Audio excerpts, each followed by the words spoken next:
या क्रूजवरच्या ड्रग्ज प्रकरणात एक महत्त्वपूर्ण भूमिका बजावलेले पंच प्रभाकर साईल याच्या आरोपामुळे क्रूज ड्रग्ज प्रकरणाला आता वेगळंच वळण लागलंय। आता केंद्रीय अंमली पदार्थ विरोधी पथकानं समीर वानखेडे यांची खात्यांतर्गत चौकशी सुरू केली। त्यामुळे आगामी काळात प्रभाकर साईलची सुद्धा एनसीबीकडून चौकशी होऊन जबाब नोंदवला जाण्याची शक्यता आहे।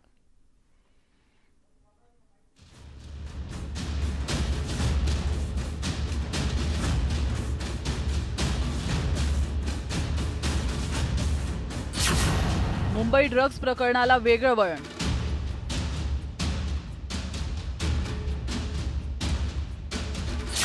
समीर वानखेडेंमागे चौकशीचा फेरा।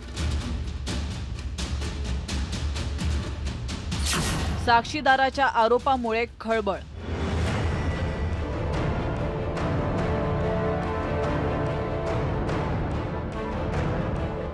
मुंबईतील क्रूज ड्रग्ज प्रकरणाचा पर्दाफाश करणारे केंद्रीय अंमली पदार्थ विरोधी पथकाचे संचालक समीर वानखेडे हेच आता चौकशीच्या फेऱ्यात अडकलेत। या प्रकरणातील एक साक्षीदार प्रभाकर साईलने समीर वानखेडेंवर गंभीर आरोप केल्यामुळे या प्रकरणाला वेगळं वळण लागलंय। प्रभाकर साईलच्या आरोपानंतर अवघ्या काही तासातच केंद्रीय अंमली पदार्थ विरोधी पथकाने समीर वानखेडेंवर झालेल्या आरोपांची चौकशी करण्याचा आदेश दिलाय। एक हमारा स्वतंत्र गवाह था जिसने सोशल मीडिया पे अपना एफिडेविट सर्कुलेट किया था, जिसकी सूचना हमें हमारे उप महानिदेशक दक्षिणी पश्चिमी क्षेत्र श्री अशोक मुथाजियान जी से प्राप्त हुई है। हमारे महानिदेशक ने उसका संज्ञान लेते हुए एक इंक्वायरी मार्क की है जो सतर्कता विभाग डील करेगा। प्रभाकर साईल हा क्रूज ड्रग्ज प्रकरणात पंच आहे। तसंच तो पंच किरण गोसावींचा अंगरक्षक म्हणून काम करत होता। बॉलिवूडचा सुपरस्टार शाहरुख खानचा मुलगा आर्यनच्या अटकेनंतर किरण गोसावीने मोठी रक्कम उकळल्याचा धक्कादायक आरोप प्रभाकर साईलने केला। तसंच या आर्थिक व्यवहारात समीर वानखेडेंचाही सहभाग असल्याचा आरोप साईलने केल्यामुळे या प्रकरणाला गंभीर वळण मिळालंय।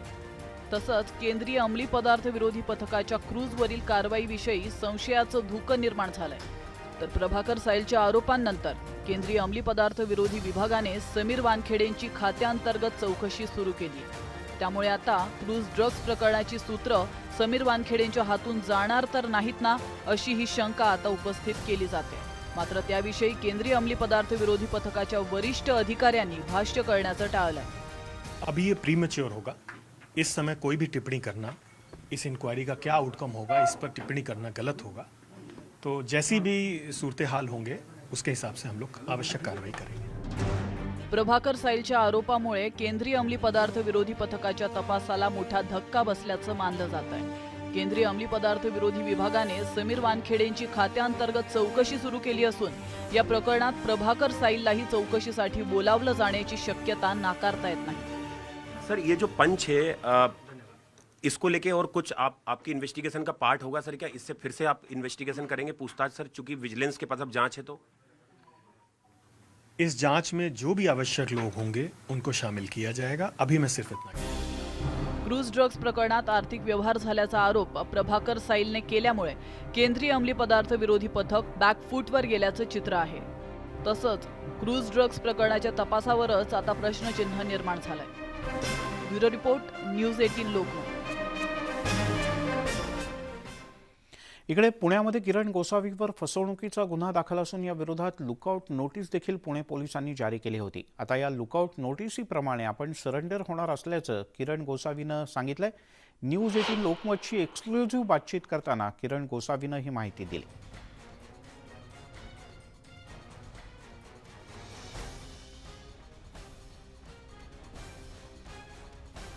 आपके पास ये इन्फॉर्मेशन कैसे आई? क्या आपका कोई इस पूरे एपिसोड में आपका क्या रोल है? कोई रोल नहीं है मैडम। इन्फॉर्मेशन मनीष भानुशाली को आई, एक अच्छे दोस्त है, इसकी वजह से उन्होंने मुझे बताई। और यही नहीं मैडम, पुलिस डिपार्टमेंट को भी काफी सहायता हमने की है।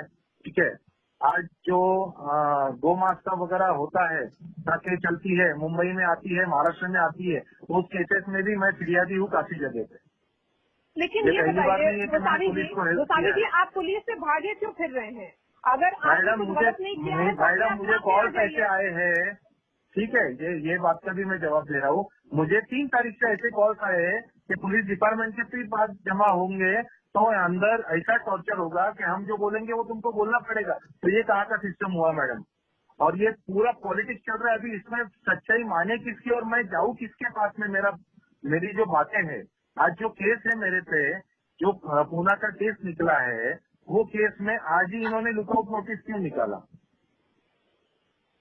तो एनसीबी का रोल क्या है आपके साथ?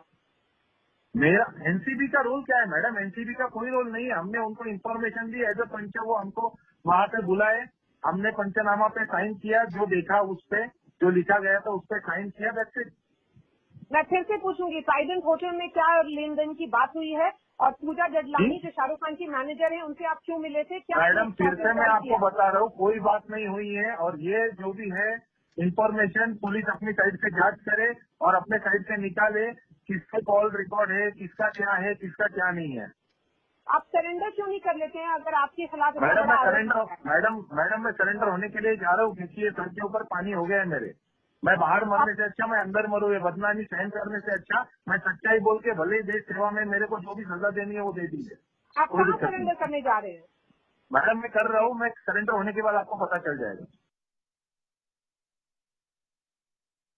प्रकरण आता आणखीन गुंतागुंतीचं होत चाललंय। किरण गोसावी सुद्धा समोर आलाय आणि त्यांना आपण लवकरच सरेंडर होणार असल्याचं म्हटलंय। तिकडे शाहरुख खानचा मुलगा आर्यन खानच्या जामीन अर्जावर आज मुंबई उच्च न्यायालयात सुनावणी होणार आहे। गेल्या 23 दिवसांपासून आर्यन खान हा अटकेत आहे। गेल्या आठवड्यात विशेष NDPS कोर्टानं त्याचा जामीन अर्ज फेटाळला होता। यानंतर त्याच्या वकिलांनी तात्काळ मुंबई उच्च न्यायालयात धाव घेतली। आर्यनच्या वकिलांसमोर 30 ऑक्टोबरपर्यंतचा वेळ आहे, कारण यानंतर 12 दिवस कोर्टाला दिवाळीची सुट्टी असणार आहे। जर या 7 दिवसात कोर्टात दोन्ही पक्षांचा युक्तिवाद होऊन कोर्टानं आपला निर्णय दिला नाही तर आर्यन खानला दिवाळी सुद्धा जेलमध्येच काढावी लागेल। इनका एलिगेशन रॉन्ग है, फॉल्स एलिगेशन है। At the end of the day मैंने पहले से दिन से कहा था कि मुझे CCTV फुटेज दीजिए, अभी तक दिए नहीं। वो बोलते कुछ ही they will prejudice investigation whatever case may be. मैंने कहा दूध का दूध पानी का पानी होगा, बट नहीं हुआ। फिर खिला कोर्ट में मना हो गई, सेशन कोर्ट में गए, बड़ी उम्मीद साथ में गए, छुट्टियां इतनी आ गई, छुट्टियों के बाद में गए, वहाँ पे भी बहुत निराशजनक हुए। अब इंशाल्लाह हमें उम्मीद है हाई कोर्ट में निराश नहीं रहेंगे। आणि आपण अधिक माहिती घेऊयात। विशाल पाटील आपले प्रतिनिधी आपल्यासोबत जोडले गेलेत। विशाल, कधी कोर्टामध्ये सुनावणी आहे आणि काय काय होऊ शकतं कोर्टात? मिलिंद सर, खरं तर आर्यन खानच्या जामीन अर्जावरची सुनावणी जी आहे ही दुपारनंतर होण्याची शक्यता आहे। खरं तर याच्यामध्ये तीन आरोपींची ही जामिनावरती सुनावणी होईल।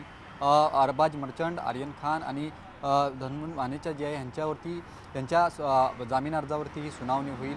खरं तर आजचा दिवस हा आर्यन खानसाठी महत्त्वाचा असणार आहे। याच्या आधी आपण पाहिलं होतं की मुंबई विशेष सत्र न्यायालयानं त्या तिघांचेही जामीन अर्ज जे आहेत ते फेटाळलेले आहेत। NDPC ॲक्ट 29 अंतर्गत हे जामीन जे आहेत हे फेटाळण्यात आले होते। आजच्या दिवशी जर आपण पाहायला गेलं तर आजच्या या सुनावणीवरती नेमकं काय होतं हे पाहावं लागणार आहे। NCB कशाप्रकारे न्यायालयात युक्तिवाद करते, काही अन्य पुरावे समोर ठेवते का, हे पाहावं लागणार आहे न्यायालयाच्या। याच्या आधी ज्या वेळेला आर्यन खानचा जामीन नाकारण्यात आला होता त्याच्यासाठी कारण हेच होती की व्हॉट्सॲप चॅट जे आहे ते न्यायालयासमोर सादर करण्यात आलं होतं। त्याचबरोबर आंतरराष्ट्रीय ड्रग्ज माफियांबरोबरचे लिंक्स ज्या आहेत त्यासुद्धा असल्याचा दावा NCBनं केला होता आणि यामुळेच आर्यन खानच्या अडचणींमध्ये वाढ झाली होती आणि आर्यन खानला जामीन जो आहे हा मिळाला नव्हता। आज आर्यन खानच्या जामीन अर्जावरती सुनावणी होईल। खरं तर हे येणारे 7 दिवस जे आहेत हे आर्यन खानसाठी अत्यंत महत्त्वाचे असणार आहेत, कारण का त्यानंतर दिवाळीची सुट्टी चालू होईल।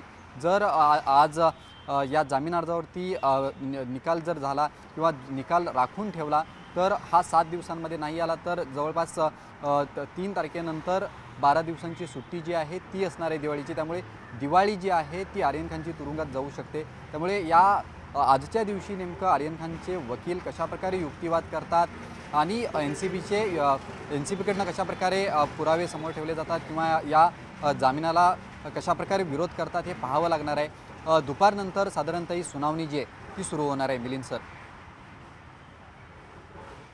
त्या माहितीबद्दल त्यामुळे आज दुपारनंतर ही सुनावणी होणार आहे मुंबई उच्च न्यायालयात आणि काय नेमकं होतं या सुनावणीत हे पाहणं अतिशय महत्त्वाचं आहे.